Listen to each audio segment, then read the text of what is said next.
Hello, and welcome to our reading and analysis of Shakespeare's Macbeth, Act 5, Scene 4.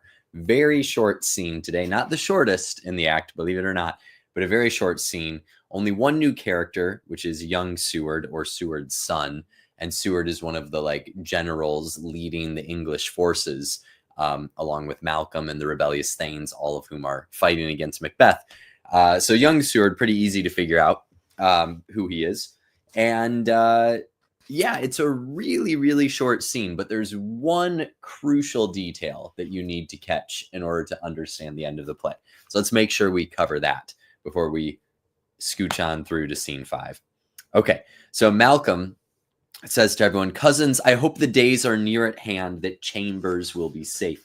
Chambers there means bed chambers. Could be dining rooms too, like your private chambers, but we typically think of it as bed chambers. So it's, again, sleep related, right? No one can sleep soundly when Macbeth's in charge, including Macbeth, interestingly. Menteith says, "We doubt it nothing." Seward asks, "What wood is this before us?" "The wood of Burnham."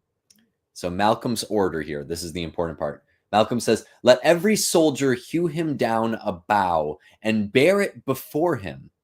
So a bough is a tree branch, and hewing it down would mean to cut it down. So let every soldier take this tree branch, cut it down, hold it up before them. Thereby shall we shadow the numbers. Thereby shall we shadow the numbers of our host and make discovery err in report of us. It shall be done, says one of the soldiers. So why does Malcolm have them cut down this tree branch and hold it before them? It's for camouflage. Think like a ghillie suit sort of situation here. If they're camouflaged with a bunch of tree branches, it'll be harder for scouts to tell exactly how many forces are approaching or where they're approaching from. So that's why Malcolm does it, right? This is sort of like tactical military decision. But what's interesting for us as the readers is that they are in Burnham Woods. So Burnham Woods has been cut down, not all of it, but parts of it have been cut down, and is using and it's being used to shield the soldiers who are going to Dunsinane. So the witches' warning through the apparition, "Fear not till Burnham Wood come to Dunsinane." Well, now Burnham Wood is moving to Dunsinane. So big moment in the play when we're like, oh, that's what that means, right? Seward says, "We learn no other but the confident tyrant keeps still in Dunsinane and will endure our setting down before it.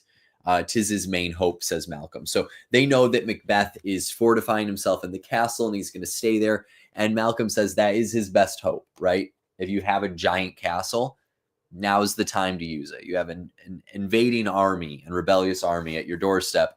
Using the castle as Macbeth's one real chance of potentially winning or enduring this battle. 4, where there is advantage to be given, both more and less have given him the revolt, and none serve him but constrained things whose hearts are absent too. So basically the only people who are serving him are the people that are stuck doing it, or have also given up their morals, or aren't really following him with their hearts, right? Kind of a tricky line to figure out. But basically the only thing Macbeth has going for him is this castle. Macduff says, "Let our just censures attend the true event, and put we on industrious soldiership. Try that again. Let our just censures attend the true event, and put we on industrious soldiership." So censures means judgment. So let's wait till we can see everything that's happening, because attend here means wait.